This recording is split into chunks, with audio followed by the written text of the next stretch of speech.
wanita Indonesia, perkenalkan saya Nimade Rahayu, mahasiswa Universitas Sari Mulia, Prodi S1 Kebidanan, Fakultas Kesehatan. Nah, jadi di sini saya akan menjelaskan tentang siklus menstruasi pada wanita yang dibimbing oleh Ibu Putri Yulianti, MKep. Nah, bagi perempuan yang sudah menginjak usia belasan tahun, tentunya tidak asing lagi dengan kata menstruasi. Apa sih itu menstruasi? Bagaimana fase-fase yang terjadi pada menstruasi? Yuk kita simak penjelasannya.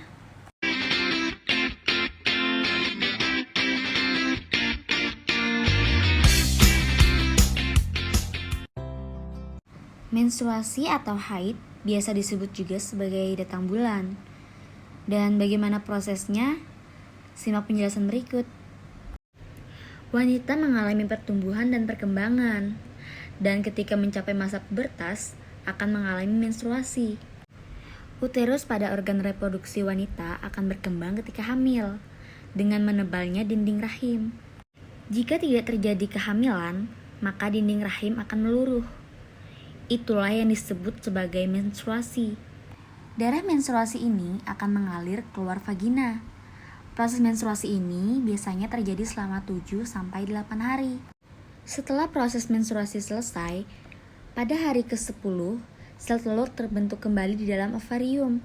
Sel telur ini sangatlah kecil. Dan pada hari ke-14, terjadinya proses ovulasi, yaitu pelepasan sel telur menuju tuba Fallopi. Sel telur ini bergerak menuju uterus. Bersama dengan ovulasi, dinding rahim juga mengalami penebalan.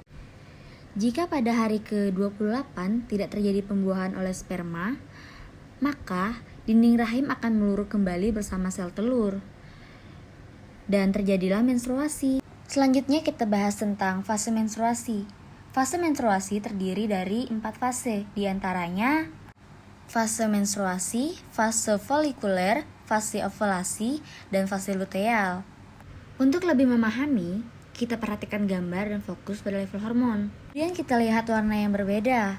Hormon FSH berwarna hijau, hormon LH berwarna biru, hormon estrogen berwarna oranye, dan hormon progesteron berwarna biru tua. Dan di bawah itu adalah gambar proses penebalan dinding rahim atau endometrium.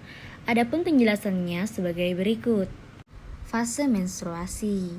Fase ini dimulai ketika sel telur tidak dibuahi sehingga terjadi peluruhan atau menstruasi, sehingga keluarlah darah melalui vagina.